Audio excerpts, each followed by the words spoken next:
for those who don't know, I am a Hunter, the community manager over here at Arbitrum. And, I host most of these AMAs.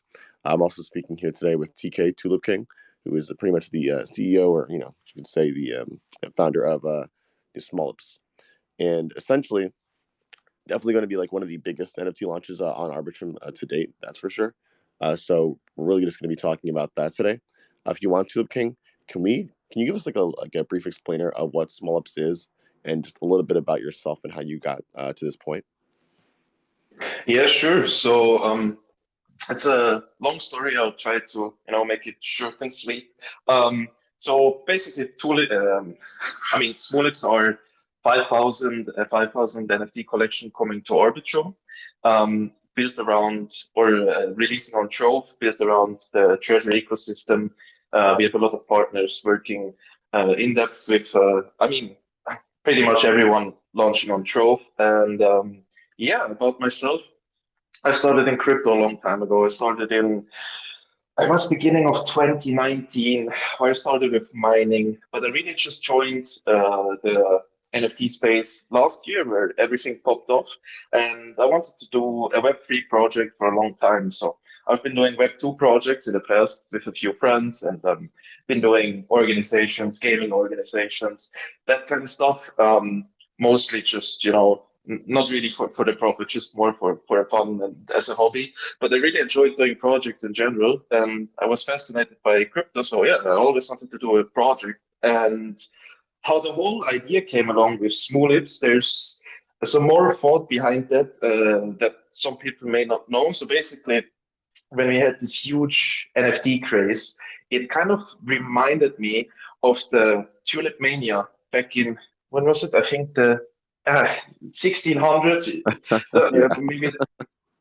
Maybe that's wrong. I need to Google that on Wikipedia. But anyway, it reminded me when the huge NFT craze first started off with the, what was it? The NFT art, especially the squiggles, the chromie squiggles, all that, where they were insanely, not overvalued, but they're insane value. And they shot up from basically nothing to millions, and people were just, millionaires. And it kind of just reminded me of this tulip mania that they had back in the day, where they basically had these tulips and they were selling it. They were selling their houses and everything to just buy tulips.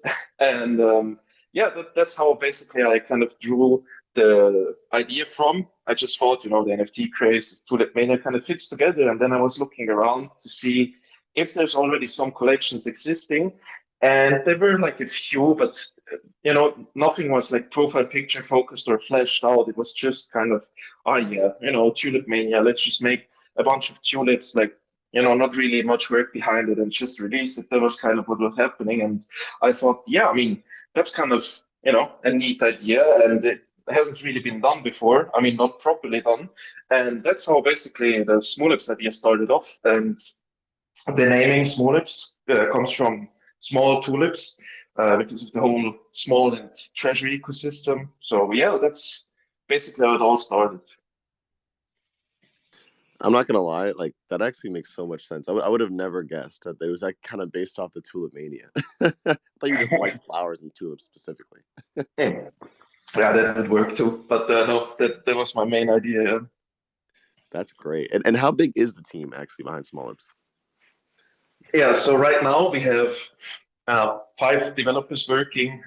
We ramped it up. We added an additional 2 developers close before launch, just to eliminate any potential issues, especially in the front end regard. So on that side, we have 5 developers. We have 1 developing manager. We have one. We've worked with 1 artist for the Smolip collection in general. We're also going to continue working with him. He's just a great guy. I've shared him. He's called Running NFT if anyone's interested. And he basically has done the whole collection. A part of that, we have a lot more artists that have worked behind the scenes. We have a dedicated artist that has worked for the Land of Gods. We had another artist that basically did all the, not the website design. I actually did the website design myself for smulips.com, but more the art behind it. And those kind of things. We had another artist for that. We have a mod team that is, I think, around 15 mods. We have 5 people, 6 people in the core team. And yeah, that's kind of our lineup right now. And oh, before I forget, right, we have also Premise, which is doing our music.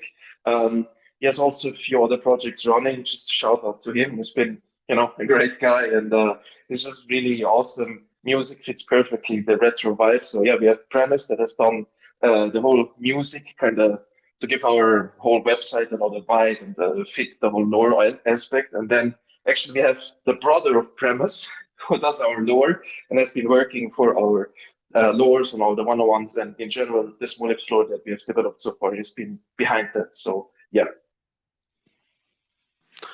Oh wow, yeah. So you guys are definitely stacked up there, and I think it's also worth kind of noting that I feel like one common denominator among a lot of the kind of like treasure ecosystem NFT projects is that like I mean not only are like a lot of the ideas behind like these projects are like so fleshed out, but like the art is just like honestly incredible. I mean like from day one especially. I mean I feel like it's just looking at some of like the some of like the one of ones I assume they are coming out of like the like the Twitter account is just insane. I really, really appreciate it. And this is just the beginning. This is just the surface. I mean, we haven't. I mean, the Land of the Gods, for example, all the gods we've already basically fleshed them out. I think there's just one more god that needs to be animated, and those are in a completely different direction. I mean, that's once you reveal those. I mean, this art is also really insane. Just another direction we've taken, and then with the mutations, we haven't even shown that yet. And I'm just really excited to get into it. Honestly, we've been building this up for 3 months, and I can't wait to launch it. I'm yeah, really excited. Oh no, I'm sure. So in that case, I think we can definitely get a little more into the meat and potatoes there. I think can you like and give us like a little introduction to the Smulverse? Is that how I pronounce it? Smulverse. Yeah, sure. So the Smooverse is basically our main interaction point for the Smulips. So how we thought it out is we wanted to have this immersive world for the Smulips. We didn't just want to have the Smulips as a general collection. We wanted to have this whole lore aspect kind of built around their origin story, and that's where the Smooverse comes in, right? And that's also with the minting experience. Um, for desktop, right? For mobile, it will be more of a simple experience, but for desktop, especially, you have the kind of smoothers that shows our different chapters that we are working on already. Like for the example, the mutations, the swamp, and everything. Like once we release that, and yeah, that's just like our main component, right? The smoothers, and you basically start off in the garden of Arbitrum. That's like our main point where the Smulips are born and also our meeting experience. But then a part of that, you have all the different aspects, like the founder mine you see on the smokers and the fertilized swamp and the lab, the mutation lab, the potion lab, all this kind of stuff will be visible on our smokers webpage. And yeah. Awesome. So yeah, it's more or less just kind of like the like I guess you could say like the world that the Small Ups kind of lived in. Because that and it's funny I tell everybody because Small Ups is more than just a really good PFP project. Frankly, it's also a game as well. So yeah. Yeah, I'm not sure. Like we've never really called it a game because I'm not sure what needs to be there to be qualified as a game. I've kind of just talked about like um, Smollet's being more of a lore project with all these airdrops and staking mechanisms. Because just from my personal viewpoint, it's just yeah. I mean, we're mainly working around the staking aspect and the lore aspect and there's not really like how should I say like a player versus player game where you can use your small and walk around, right? So that's why we've just been saying more or less it's a lore based NFT project. But I mean, if you think gamified staking can be play to earn, then yeah, then we are definitely also play to earn. Yeah. Hey man, there you go. I mean, we will take it where we can get it. So, and, I definitely agree. I mean, there's definitely different types of, like you could say like quote unquote like the gaming platforms, especially in crypto. Frankly, I think it's like as soon as you involve some sort of staking mechanism or anything extra, it's like you can more or less consider it a little bit gamified. I mean, yeah, so to a certain extent, it's like yeah, you kind of have to limit it somewhere, but I definitely appreciate the your candidness with it. So I think that being said, then we can probably get a little bit into the mutations. You brought it up a little bit earlier, but is this more of like the core part of Smulips? And feel free to talk more about that.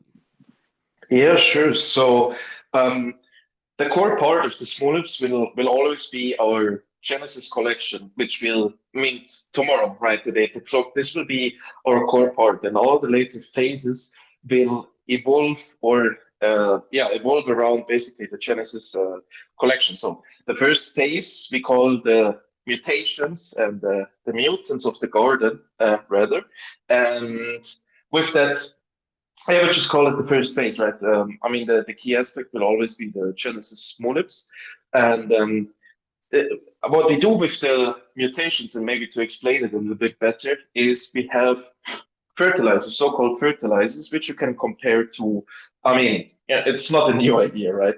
You can compare it to the serums of Bored Yacht Club. And those we will have instead of how other collections did it with mutations or in general with airdrops or with the first airdrop is to have like a guaranteed airdrop for every single NFT, and then yeah, you can use that airdrop. But what we've seen just by analyzing that, and especially for collections that aren't, let's say, supported by Nike or whatever, like huge, massive retail collections, just like these normal NFT collections, what we've seen with that is when you promise airdrop for every single holder, what people do is just they buy a lot of NFTs for the airdrop. And once the airdrop comes, they just dump it, right? And we wanted to avoid that. And we didn't want to hyperinflate the collection as well with the airdrop. So we decided to use a staking slash airdrop approach for these fertilizers. Yeah, I can get into that in a bit. And with that, yeah, we will have in total 3,022 to be exact fertilizers. 2,000 of those will be version 1 fertilizers, 1,000 of those version 2, and 22 of those will be version 3 fertilizers. In order to kind of have a fair approach for the distribution of those, because again, it's less than the Genesis collection, so not every holder is guaranteed one. We wanted to kind of make it all friendly for people that want to not necessarily grind, but people that really want to engage for it. But also wanted to make it friendly for people that really don't care about it at all, meaning like not care about the fertilizers, but rather not like there's some people that just want to hold the NFT and basically not do anything. And for those people, we also had an approach. So how it will work is after our launch, the initial launch for the collection, you can verify that you're a holder in our Discord.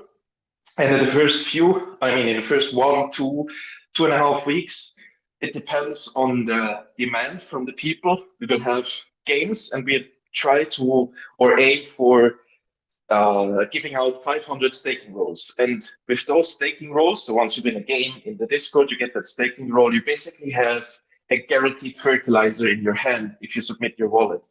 That means once we open up the staking, after the distribution of those staking roles and everything, you can basically submit your wallet and then stake as a first come first serve.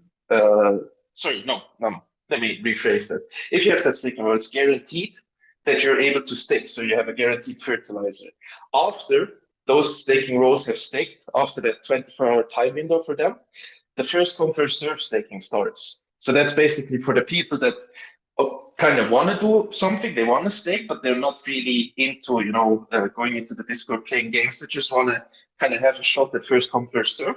So first the staking rules, then the first come first serve staking. And if that window is filled out, there's also partial airdrop coming to just holders. The airdrop is going to have like a less chance. There's less airdrops than staking for the fertilizers.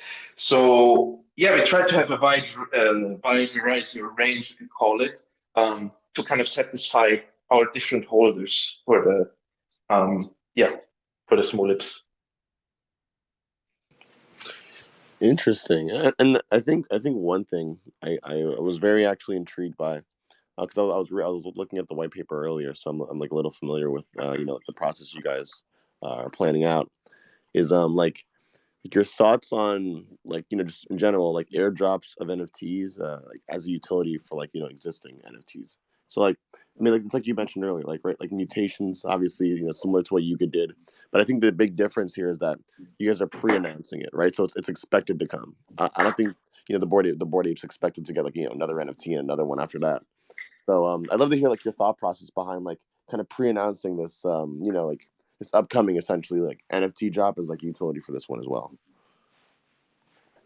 Sir, could you? I didn't catch the last part of the question. Yeah. Just like your thoughts on the whole idea of like kind of like pre-announcing like like this like airdrop essentially for like NFT holders, rather than kind of having it as more of like a surprise, kind of like what Yuga did. Yeah, I mean, we could. It's kind of difficult to phrase it in that way in the white paper, right? Because we want to kind of give clarity as to what our size will be for the fertilizers, and in general, we kind of want to show the direction we're going towards. If we could, yeah, we could just kind of drop like the whole thing that we've been working on, and people would be really excited. However, there's also like insane amounts of people that say, yeah, what's roadmap, when white paper, what's utility, you know how it is, right? And with those people, they wouldn't be satisfied at all. I mean, for me personally, I would love to take that approach, but I kind of have to adapt for the people, and the people really want to see what we've been working on and what we are working on behind the scenes, and that's just why we took that approach, right? And in terms of the airdrop and everything, yeah, if we would say if you would just show the allocation for the staking and the first come first serve staking and staking roles, the allocation would be really low for the fertilizer, so people would think it's a bit odd, and then you kind of reveal that there's an airdrop, and yeah, it's just more of a clarity kind of approach. Interesting. Yeah, no, I mean, and that question was nothing more than just interest from my end because I think like that there's the cool thing about obviously like having an NFT project or really any project I guess is that there's no right way to do things. Like you can take things in whatever direction you feel like makes the most sense, and yeah, and it makes sense I guess that you guys kind of took this approach because like you said, I mean in a time where like communities kind of like are asking for a specific thing, it probably makes sense to deliver on it, right? To make sure that they're happy. So I like kind of how like you guys are doing it, and I think it's kind of novel. So I'm really interested to see how it plays out. Thanks, I appreciate that. And yeah, I can't wait to see it play out either. I'm really curious how people kind of value, because right now we can't tell, right? But I mean, we're putting our all into this and really trying our best, but we can't tell how people will kind of price or see the pricing of these NFTs or also the fertilizers. I have no clue how many people will use the fertilizer. Maybe there's a lot of people that just won't use it because they think, I mean, it's deflationary, right? When once you use it for the Smulip, the fertilizer disappears. So obviously the supply gets lower with time, the more people mutate the Smulip. And maybe their approach will be, I want to have first the really rare Smulip so I can mutate that. And I don't want to kind of mutate the basic Smulip. So the rare Smulips are going up more in that. Like there's a whole economy behind this, which I'm really curious to see play out. 100%, 100%. And I think with that we can probably kind of have like a shift towards some partnership stuff. Speaking of what community likes to see, and I know you guys are planning to have listings on Trove, so I'm sure people are going to be looking forward to that. Can you kind of go into a little more depth on like integrations with Treasure/Trove? Yeah, for sure. One small thing before I start with the treasure trove integrations. In terms of mutations, right? We have this initial distribution, which I explained. Maybe it was a bit of a long tangent, but explaining with the airdrops and staking, right? After we've distributed those fertilizers, there's our special partnership coming into play with Magic Potions. I'm not sure if you know the project. It's basically, I mean, a project with alchemists and potions, which is aiming to kind of have use cases for like almost all of the Trove projects, giving them potions in order to kind of, I don't know, boost their stats in game or something like that. And we thought this idea is really neat, and we wanted to kind of expand on this idea. And instead of just giving stats or giving stat boosts for in-game stuff, we wanted to have a deeper integration. And so what will happen is on their end, and I've been speaking with them, so I'm not sure how much I can dig in that regard. There will be some sort of questing. I can't tell if Smulips or Alchemist or however it will be playing out. There just will be questing to kind of collect ingredients. Those ingredients you can use to brew a special magic potion. And that special magic potion can then be used in our lab to combine either a V1 or V2 fertilizer with that magic potion. And with that combination, you can get a V3 fertilizer. And that V3 fertilizer, there will be only 22 in existence. So after 22, I mean, just in general, there will be only 22 magic potions from there, and they kept it at that supply. And yeah, you can use that special V3 fertilizer to use it on your Smulip and generate the legendary mutant Smulip. That's just what I wanted to add as a last part of our mutation phase. But then in terms of partnerships and the integration with Treasure and Trove and Magic, the thing we really cared about is to, which we aim towards, is to onboard people easily, meaning that most of the people coming from L1, coming from other ecosystems, they all know ETH. They all traded ETH, they trade on OpenSea and whatnot, and they're just used to it.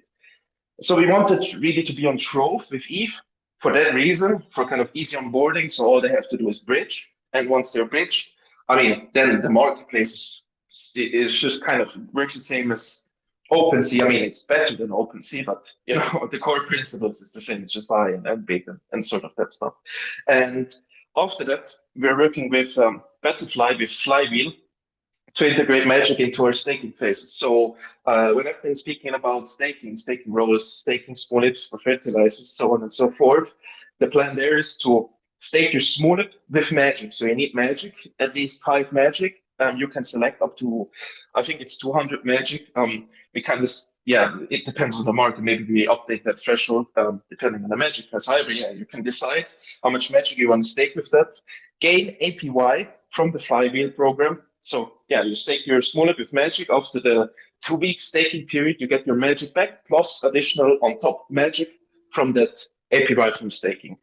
Yeah, that's how we plan to kind of show the users the direction we're going for, and also kind of show them the Treasure and the Magic ecosystem, right? To kind of have them on board at first with trading, and then once they want to get into the Magic and also Smoothers ecosystems, they will have to use Magic, but that's just kind of a more softer onboarding process. That was our main thought process behind it. A part of Battlefly with the integrations, if anyone is interested, listening to the CME right now, if you go to smulips.com and scroll all the way to the bottom, you see the partners. I have to update actually. We have even more partners than we show there. And what we try to do there is to have, I mean, if you look in terms of like integrations, we're working with small snack shops, elephants, lost donkeys, magic potions, small sharks. You know, I could go on.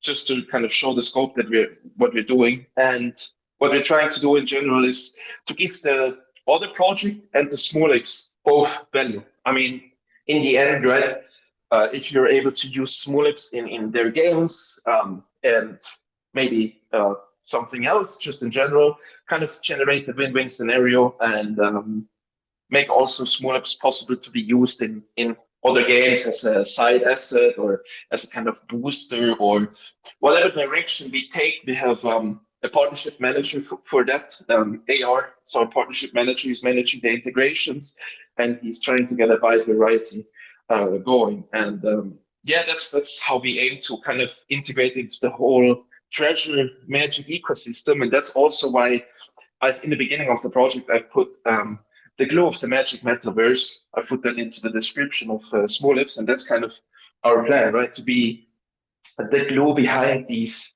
ecosystems that you can use, use Smulips in the various other ecosystems, not just in the Smulips. No, yeah, and I think that's definitely really important, especially like it's funny because one of the pitches I actually give to a lot of the projects, NFT projects that are looking for a different chain and speak to us, is like that our ecosystem is like very very tight. Whether it be the treasury ecosystem or even the Arbitrum ecosystem in general. Like one thing like projects can always expect is that like if they end up launching an Arbitrum and obviously they're in connection with us, that introductions to other projects in the ecosystem are not uncommon at all. Frankly, it's actually the common thing, and partnering is usually like expected. You know what I mean? So I think in a way I kind of see this as like entire. I see this as like everyone heads down building their own things, but then you also have that scenario where it's like you can really integrate with each other and just benefit off the flywheel effects. Shout outs to Battlefly there. Yeah, I mean, definitely, like 100% agree with your point there. And I mean, compared, like, if you look at Arbitrum and compared to any other L2 out there, or any other L1 for that reason, right? Um, I don't think I've been on a lot of L1 and L2s using them, trading NFTs and whatnot. I've been really chain hopping a lot when I've done just crypto and other stuff. And I don't think I've ever seen like such a easy onboarding and easy, how should I say, exchange with other projects that Arbitrum and especially the Trove and Magic ecosystem has. I mean, we have a Discord going on, which you're managing, and also shout out to Fenty from Small Sharks and holding all of that up, and just in general, right?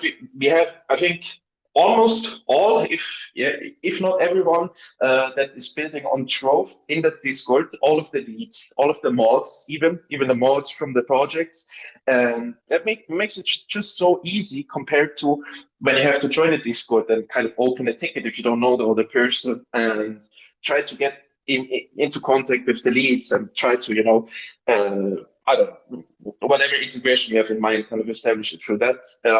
Rather than compared to when you have this Discord and everyone's just chatting, exchanging with each other, makes it just so much smoother to get integrations going and to kind of put it all together. And then that's also what I think is special about Trove and Magic, right? Is this working together between the projects and having this close connection just makes it stronger in general because it's just a win-win for everyone. The more integrations you have with the project, I don't think there's any I don't think there's downside for it. If you have the more integrations going, right, the more projects, just makes the community stronger. Just gives this, just holds together. Oh yeah, no, 100%, man. Like community is literally everything. Because it encompasses so many different things. But I definitely think it's a very big driver, at least for a lot of projects in general, including NFT and DeFi. I think. And on that note, do you guys have any like plans like maybe having integrations like I don't know like DeFi projects or anything like that? I know some NFT projects are kind of doing that, but I'm wondering what your stance is on that. Yeah, I mean, I can be transparent, but we haven't yet reached out to DeFi projects. We've been mainly working with our kind of Trove circle, you could say, right, with most of the Trove projects. We haven't yet looked into, partnering with DeFi projects. It's something we definitely have in mind in general, looking into the future, maybe with the future phases. But as of now, haven't reached out yet to DeFi. Just Trove projects. And treasure projects. Yeah. I'll go for it. Sorry, go for it. No, that's I just wanted that trove and treasure projects. Yeah. No, yeah, no, it definitely makes sense. I mean, it's cool because I think, and this is definitely a broader conversation here, but like, obviously we all know it's going to be a multi-chain world, and also when I mean multi-chain, like there's definitely going to be like for example like more than one, like product coming out of like at least like the Arbitrum, like coming out of us. So like obviously we have Arbitrum one right now, which is the roll up that has pretty much like obviously all the DeFi, all the NFT projects on there. And soon enough we'll have AnyTrust, which is going to be like a much more of like a fast paced gaming type of chain. I think we're still like like the marketing behind that is still TBD, but that's kind of what like what it's looking like. So it's just I think cool to be able to take advantage of the fact that like we're run a generalized roll up that has all these different types of projects on there. And yeah, I don't know. That's why I always ask these like random questions. It's like would you guys partner with DeFi? Probably doesn't make any sense right now, but you never know. I don't know. Yeah, I mean, you never know, right? It depends on our future phases and what we're aiming for there. Exactly. No, 100%, 100%. So I think it makes a lot more sense now to touch about the launch. Okay, happening tomorrow, right? So can you give us like a rundown of like what we can expect to be released like at launch tomorrow, and any details behind the mint and all that? Yeah, sure. So, what you can expect is that the Smoovers, our main core website, will be released to the public tomorrow, shortly before we launch. Once we launch, the garden will open up, which basically means you will be able to mint. That will happen tomorrow, 24th, 8 o'clock CET time. So I'm not sure what that is for America, but yeah. So that's when our mint will happen. You will need 0.025 ETH if you have a whitelist. The whitelist sale will happen within 24 hours. So you have 24 hours time to mint if you have a whitelist. Then we will add the allow lists to the sale, meaning that yeah, if you have allow lists, you can mint after 24 hours, and then you have another 24 hours for that allow list to happen, and then the public mint will open. And the public mint will be 72 hours in total, and that's kind of how we will do our sale. After our sale will close, so depending when, right, if it's whitelist or on allow list or on public, after the sale closing, 4 days after that, the reveal will happen for all the NFTs. And in between that time, I mean, the best thing you can do is hop into our Discord, verify that you're a holder, and yeah, we'll have our mods present. We will have our mods ready to run those community games, distribute those staking roles, and that's the first thing that will happen. After we've started distributing those staking roles, and yeah, we have distributed everything as we have planned, then we will open up the staking for the Smulips and you can basically stake your Smulip with Magic for the fertilizer. And yeah, that's how it will work. The airdrop and the snapshot of the airdrop we won't announce until it happens. Yeah, so we will not give a date in beforehand because we don't want to create the artificial pump and dump. And I think that's also important to mention, and why we've also decided to keep other collections, for example. I mean, no shade for all the collections that do that. That's totally up to them. Maybe that's their plan for the gamified approach or gaming with projects. But what we wanted to do is that we not have like 5,000 staking rows for 5,000 Smulips, so everyone can stake. And when you have 95% stake of the NFT, the floor price obviously will be higher because there's only 5% in circulation, in that example, right? And we wanted to kind of avoid that. That's why we also aim for a lower supply, part of inflating the initial collection. And we just kind of wanted to have healthy trading happening with Smulips and not have it kind of artificially increase, because I think a lot of people that join the ecosystem and may not know about staking kind of could fall on their nose there, right? If they kind of buy into it, they see, oh, the floor price is really high, let's aim into it. And then they realize, oh, well, shit, it's 95% stake, and then the unlock happens and so on and so forth. So that's just as a side note. But yeah. Interesting. Yeah. Again, and like that's also definitely why I've been very interested in Smulips for a while, because again, like I can just tell like you have like a very specific vision with how you guys are kind of designing, obviously like the entire launch process and just the details behind the roadmap. So I think I think experimenting is always a good thing. Like at the end of the day, I don't think it's ever shade or anything thrown at anybody. It's just a different way to do things, and I think it's good for everyone to see like what ends up panning out the best, or like what kind of outcome is preferable, right? So again, really excited for that mint though, for sure. Definitely gonna be taking a look at Trove and maybe sweeping some myself. Thanks. Yeah, and you're definitely right. That's why I said, like, yeah, no shade thrown. It's to each his own, right? Every project is whatever they're working with. Maybe they aim to kind of have them permanently staked regardless, so there's not even an unstaking period because the games just happen after each other. So that just works as well. So I'm really curious to see how it plays out and to see if our ideas come to fruition. And yeah. Great, great. So I think at this point it may be a pretty good idea to toss it off to the community for any questions that they have. What do you think? Yeah, I mean, I can I can go on for hours, like, I know. but You're like, no, my God, no, no. I got to say, like, I don't know how you do it. I think the last time I saw you in a space, you were like there for 3 hours or something. I think that was the same space we were on at some point. Like, this guy's nuts. but yeah, sure, sure. I'm open for community questions. Awesome. Definitely Okay. done. All right. So yeah. Anyone, if you guys have any questions you want to ask, feel free to raise your hand, and I will bring you up. I think we have actually someone who already requested. Let's see if I can bring them on here. Added to speaker. Anon is their name. Very, very fitting for crypto. Let's see here. Yeah. So can you guys hear me?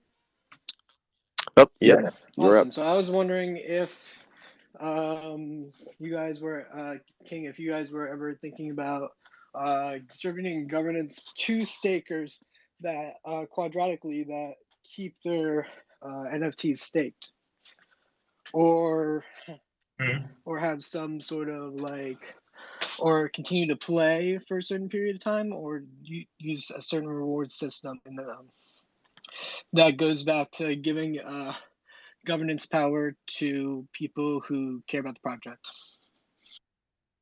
Yeah, that's definitely a good question, and something you haven't touched upon is our founders collection, and I think that goes towards the governance you're speaking about. So, in general, right? Again, I would just kind of call it more of a lore approached project. So I wouldn't call it necessarily gaming. That's why we have the staking phases and the phases in general of the project are aimed towards having these periods of time where you stake your Smulips. So for the upcoming phase, right, which will be the first phase, is the mutations. And we don't want to stretch it out too long. We kind of want to also distribute the NFTs to the people, and that's why we have it in those different phases. So the first phase will be a 2 week period staking phase, and yeah, that after that phase is completed, and everything is distributed, and the integration with magic potions start. And then the second, or like you could call it the third phase even, is the land of the gods, which will again be staking periods. So you'll always have these periods of staking, but there won't be, necessarily permanently staking for Smulips. It's just sort of these phases that we have approached.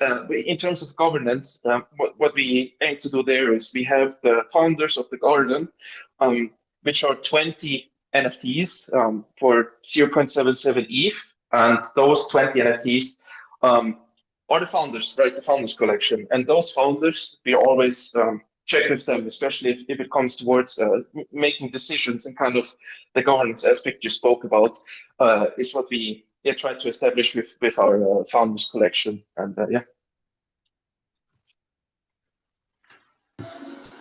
That makes sense. Thank you. I appreciate your question. Thanks. Thanks for coming on, friend. Man. Right. Yes. If anyone has any more questions, please feel free to raise your hand and not be shy. Not be shy at all. By the way, Tito King, while we're waiting here, you don't happen to be at NFT NYC, do you?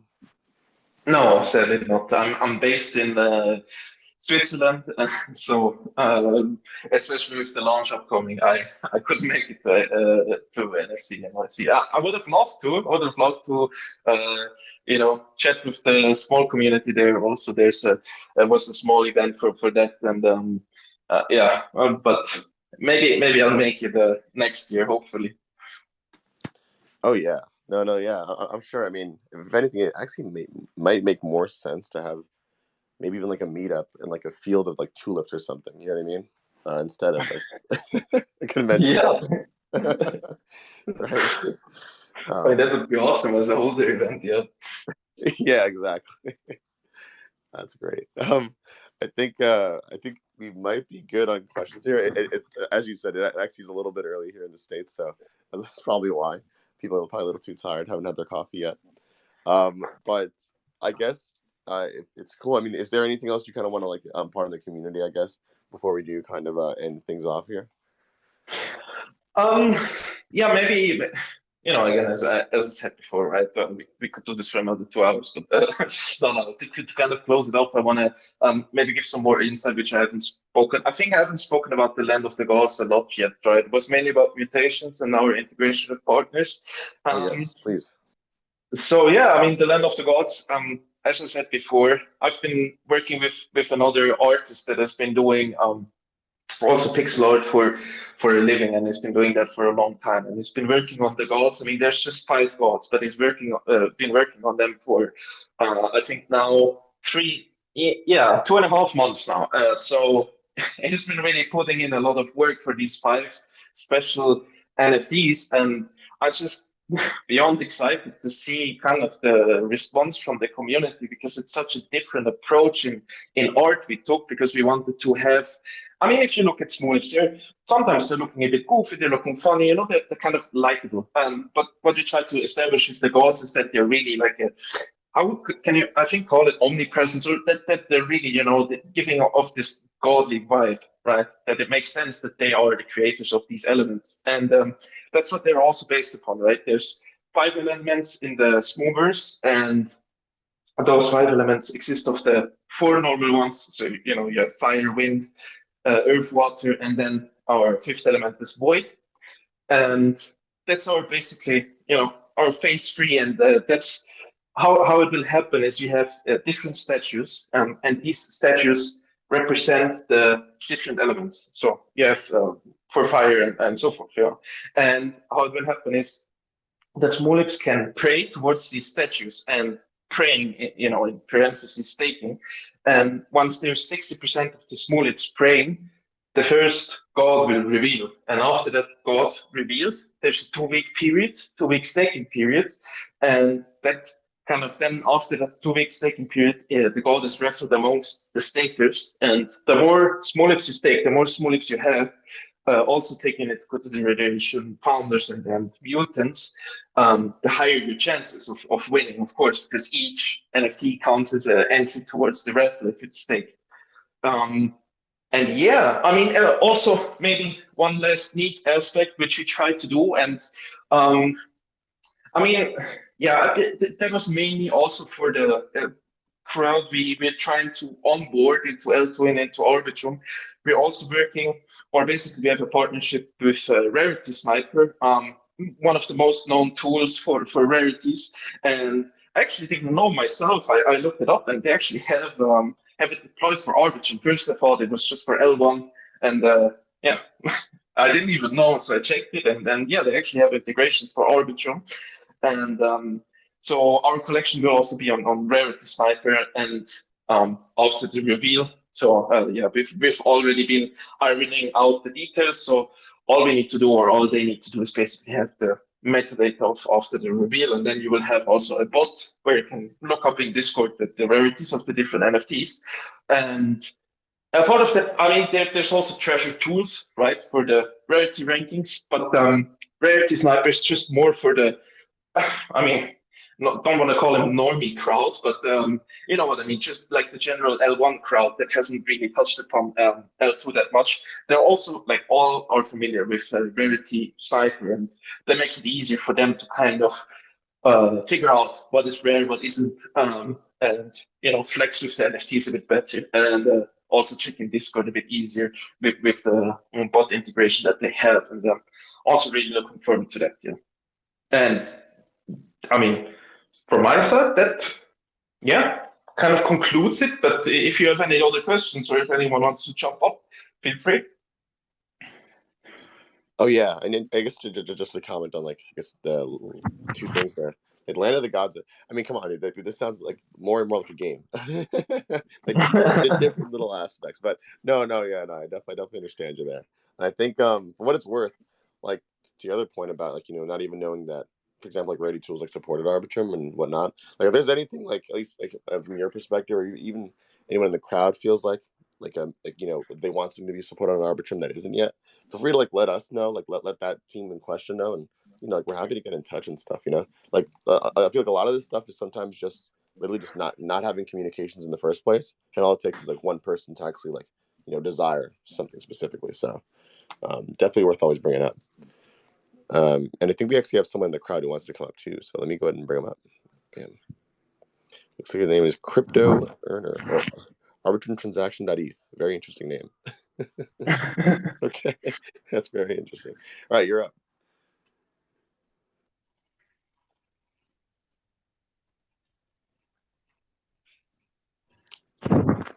Yeah, buddy.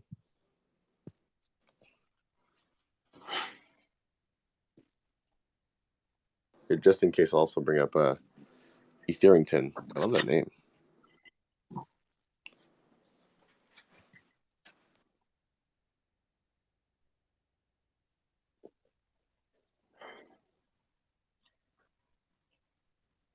All right, Etherington. I think you can go ahead and start.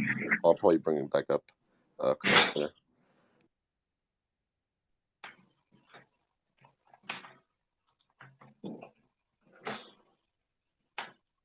Or maybe both of them are AFK.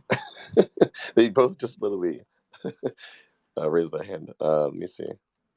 Sorry, I was just waiting for the other guy to speak. Is Arbitrum transaction just not here? I would say go for it. I'll probably actually remove him for now, and then maybe he'll raise his hand again. Go ahead. It's all you. Okay, this is actually a question for you on the Arbitrum side because of the whole Arbitrum Odyssey going on. Is there like a guide on how to approach the Arbitrum Odyssey and how to know if we've successfully completed any of the tasks? Yes, of course. So in terms of like a guide / like FAQ thing, we have like obviously like the Twitter thread that we kind of put out like initially for Bridge Week, which was I think a couple of days ago now, like when it started. Yep. That's probably like the general gist of like actually just like getting started and whatnot. But the FAQ section in our Discord is 100% going to be the best place, I think, to just like understand everything going on. And for what it's worth, we actually retweeted a couple of different guides from multiple different projects actually on the main Arbitrum account, which I'm speaking from actually. So I think it's definitely worth taking a look at some of those. Frankly, there isn't any official walkthrough guide from our end, I guess, because we're just so busy like actually organizing everything. Funny enough, but I think for what it's worth, if you look at the Project Galaxy page, which is also in that Twitter thread, the official one, Yeah. you can actually see some of the projects have subgraphs. So if you complete bridging on one of them, it'll tell you that you did it already. So yeah, that should also be a help there. Wicked, thanks. I'm looking to get started, and I've read the thread. I just haven't clicked any of the links yet, but this is going to be so much fun. I'm looking forward to it. Thank you. Thank you, sir, Therington. Like your name.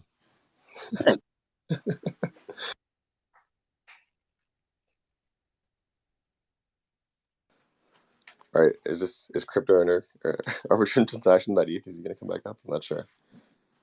I think he left the stage. Yeah. Okay. Let me see here. Oh yeah, one last call out, and to just see if anyone has any questions, feel free to raise your hand. But I think something good to end on, just in case, is if someone does want to join the Smulips community and maybe contribute in any way possible, what's the best way for them to do that? I mean, the best way is always over Discord. So if you're interested in anything, if you have questions related to the launch, related to how it will go, just feel free to join our Discord. We have a really big mod team, we have a big lead team, and everyone is ready to answer your questions. maybe sometimes it takes a bit. Also, in the worst case, if you have any experiences for, let's say, you had anything, I don't know, whitelist or whatnot, and if you had any problems there, you can always open a ticket as well in our Discord. But that's in general the easiest way, right? Our Twitter DMs in general are really flooded on the main account. So if you DM there, we probably won't see it, but we will see it if you join Discord and ask questions there. So that's the best point of approach you can take. And yeah, I mean, also in terms of like tools you mentioned earlier, what you would want to see, on Arbitrum, I think it's kind of hard also to put a finger on it because there's, for example, in L1, there's so many tools that come out, and then they're kind of rotating. I mean, Rarity Sniper is still used, but I think nowadays it's called Trade Sniper that they use most, and then it will rotate back in another month to something else. So yeah, from my side, it's just hard, to keep up with all the one tools, I would say. But I also wanted to say a big congrats for the Odyssey approach you've taken, and the onboarding of users and the bridging has been awesome so far. And yeah, I love that it's more of a fun experience than just checking, or am I eligible for a token? Am I eligible? Oh, I'm not. Okay, whatever. You know what I mean? That you've taken more of a lengthy approach with this bridging process and with these NFTs. Really love it. Hey, of course, yeah. I mean, I think at the end of the day, it's like in my eyes at least, it's really like our job, not to obviously have the chain from like a technical level working, obviously, but like from a community perspective, just bring onboarding more people as much as possible, just to the ecosystem in general, and making sure that the people, when they do come here, there's stuff to do and people to interact with in the community to join. So, but you guys do a lot of work on that front too, obviously. So. I'm just helping facilitate it. And the Odyssey is definitely doing a very interesting job so far. So let's see what the next couple of weeks bring us, especially after your mint. So I'll be happy to show off my tulips to people, very soon in my wallet. But yeah. Yeah, I'm excited for it as well. Feel free to tweet them out. I'm really curious what you're gonna get, which ones you're gonna have, and if you're gonna snack 101, you never know. I mean, there's 92, even more 101s than that in the collection. So the chance is pretty decent to get one. So I mean, you know. Awesome, even better then. There you go. And obviously, thank you for coming on, though, Tulip King. Really, really appreciate you. For anyone who joined late, by the way, we're actually going to be posting this up on YouTube relatively soon. So if you missed anything, then no worries. And actually, I'm pretty sure this is actually recorded, so you can actually just listen to it back on Twitter as well at your leisure. But yeah, thank you everyone for joining. Tulip King, yourself. Yeah, I mean, thanks a lot for having us. It was a pleasure doing the AMA with you, and I'm really looking forward to what you're gonna do with Smulips, with Arbitrum in general, and I mean, let's do this. And as a quick reminder, we're meeting tomorrow, 24th. Be there, 8 o'clock CET, 0.025 ETH. Have that ready if you have a whitelist. That's all I gotta say. And again, thanks a lot for having us, and yeah, appreciate it. Appreciate y'all too, man. You have a good one. All right, have a good one. Bye bye. Bye-bye.